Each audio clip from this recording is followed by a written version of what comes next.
Saya katakan pada ibu saya, bahkan Allah akan turunkan saat di dunia.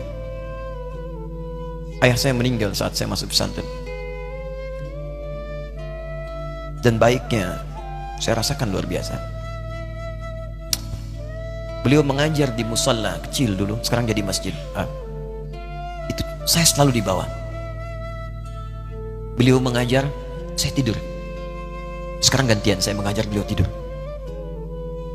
Dan kadang di pangku, gendong sampai pulang. Saya pernah sengaja pura-pura tidur untuk ingin tahu apa yang dikerjakan ayah saya di jalan. Jaga betul supaya nggak bangun. Begitu saya disimpan di kasur dan bangun, diajak bercanda. Saya mau masuk pesantren, beliau nggak sempat ngantar. Saya bertemu, beliau menangis, peluk saya, minta maaf, nggak bisa ngantar ke pesantren. Saya belum mengerti apapun saat itu. Saya bertekad, insya Allah saya belajar dengan sungguh-sungguh. Sepekan 2 pekan saya dapat panggilan pulang. Saya tanya pada kakak saya yang ikut, sekarang ada di sini, di mana ayah? Beliau nggak jawab. Sampai di Bandung, paman saya, beliau sekarang Sekom MUI Jawa Barat, langsung menyampaikan, nampaknya nggak akan terkejar sampai sana, mungkin sudah dimakamkan. Saya ngerti, paham saat itu bahwa beliau telah wafat. Maka saya pulang.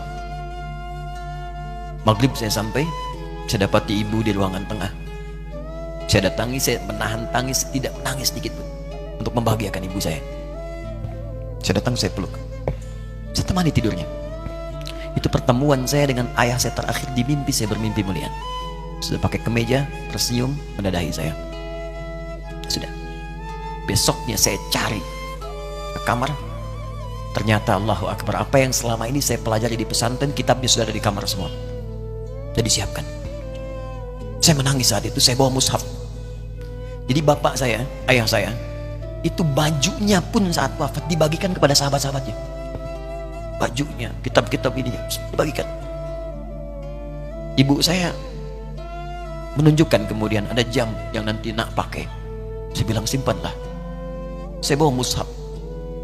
Dengan mushaf itu saya duduk di ruangan tengah, saya menghadap ke kiblat dan saya mohon kepada Allah, ya Allah, saya tak punya kemampuan lagi membahagiakan ayah saya saat hidup di dunia, tapi mohon jadikan setiap huruf dalam Al-Quran ini, ya Allah, pahalanya mengalir untuk ayah saya. Begitu saya bacakan saat itu, tak bisa saya berhenti, dan tiba-tiba langsung masuk ayatnya, artinya, posisinya, nomornya, gak pernah berhenti, masuk. Saya bertekad ingin berbuat baik. Puncaknya saya sekolah. Ibu, ya Allah, saya ingin berbakti pada ibunda saya. Anda tahu apa yang terjadi? Demi Allah saya katakan, ketika Anda bersabar, ibu saya, Bu, Pak, itu krisis 97 Pak. Waktu krisis saya masuk pesantren, saya diberikan sempurna bekal seperti anak-anak lain. Rupanya ibu saya sudah tanya kepada santi-santi, orang tuanya, berapa bekal Anda kasihkan? Dikasih yang paling tinggi itu dikasihkan pada kami tiap bulan. Saya terima. Satu kali libur saya pulang dari jauh, ibu saya tersenyum melihat, sedang jemur pakaian melihat saya. Begitu saya tiba, kaget saya. Ini kok pakaian ibu saya, pakaiannya nggak cocok dipakai gitu. Ini bukan pakaian ibu saya, kayak kain pel lah kalau sekarang. Saya masuk ke rumah, saya kejar, saya buka pakaiannya, lemarinya, saya nggak temukan sedikit pun. Saya kejar kakak saya, dia sudah siapkan makan. Kak perempuan kami yang kedua, mana pakaian ibu saya? Perhatikan jawabannya. Dia menangis saat itu. Dia bilang, mama itu telah menjual semua perhiasan dan pakaiannya untuk pendidikan kamu. Jual. Untuk kita, katanya. Jual. Dan bertahan dengan 150.000 per bulan saat krisis. Jadi rupanya ibu saya itu makan nasi sehari cuma sekali. Beliau mengajar. Di berangkat sekolah itu cuma makan pisang, minum kopi, makan nasinya malam. Saya bilang, ya Allah, saya akan ganti baju ibu saya dengan kain ihram dan saya gandeng tangannya di Masjidil Haram. Itu apa yang terjadi? Begitu saya kuliah di Libya, alhamdulillah, saya berangkat, saya mulai mengajar, saya serius belajar. Saat itu kemudian Allah mulai berikan jalan. Saya ingin sungguh-sungguh Malam saya bangun, saya sholat, saya belajar, saya menghafal Quran, saya belajar riwayat Quran. Sampai puncaknya tiba.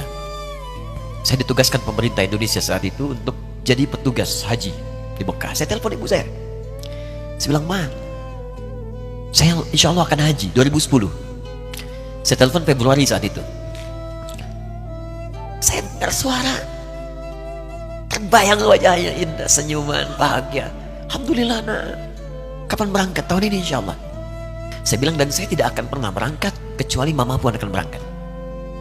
Terdengar nada pesimis tapi senyum. Dari mana katanya? Allah akan kasih, saya bilang. Saya sedang bekerja berusaha karena Allah. Mustahil Allah akan sia-siakan gitu. Berapa butuhnya? Porsinya 25 juta. Kapan harus ada? Bulan Juni. Ya, jadi dari Februari ke Juni itu. Ya, Juli bukan Juni, Juli. Ya, jadi saya masih ingat tuh bulan 7 5 bulan tuh. Saya ibu Pak, nabung saya. Saya beli tabungan, saya niatkan untuk ibu saya haji.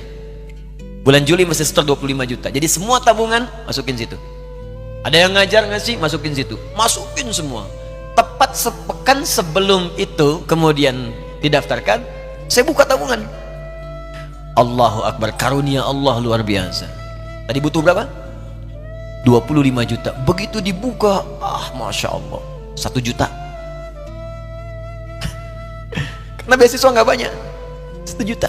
Tapi 3 hari sebelum daftar, entah dari mana ibu-ibu pengajian nih KBRI datang. Ustadz, ibu katanya mau haji juga ya? Ustadz mau haji ya? Ibu ikut ya? Sudah nggak usah dipikirin, nanti kami yang pikirkan semuanya. Tiba-tiba dikirim, bayar porsinya di sana, dapat koper paling besar. Bayangkan, tadinya kopernya belum datang, telepon lagi, nak koper belum datang katanya. Saya bilang, Ma, tenang aja, apa hajinya nggak jelas ini? Tidak jelas, saya bilang, insya Allah.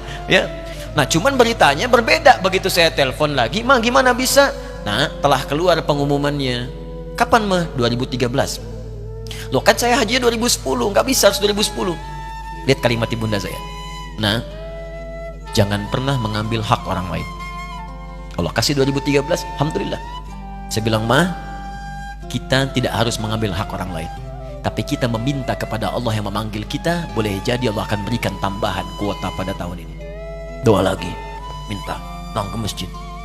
Tiba-tiba ada sidang oki di Istanbul saat itu, keputusan 1.000. Setiap ada 1.000 muslim, 1 kuotanya. Saat itu Indonesia dapat tambahan 22.000, termasuk ibu saya ada di situ.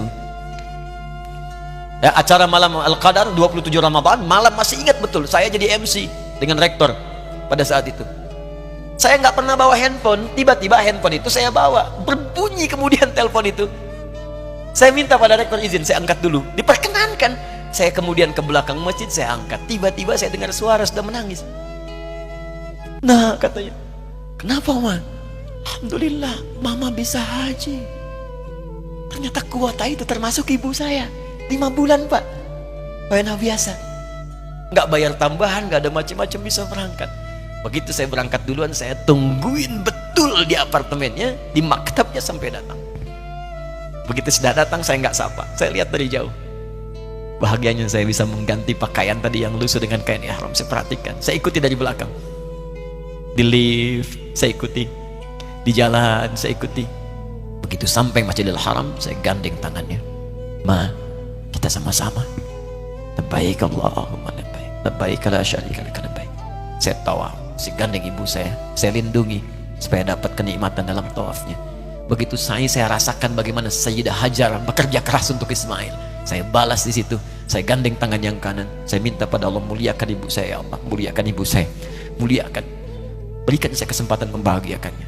Cuman yang kanan digandeng, yang kiri kosong, karena sudah tidak ada. Jadi ketika Anda belajar pun untuk menjadi ulama, Allah akan muliakan Anda. Orang tua Anda akan dapat bagiannya. Yang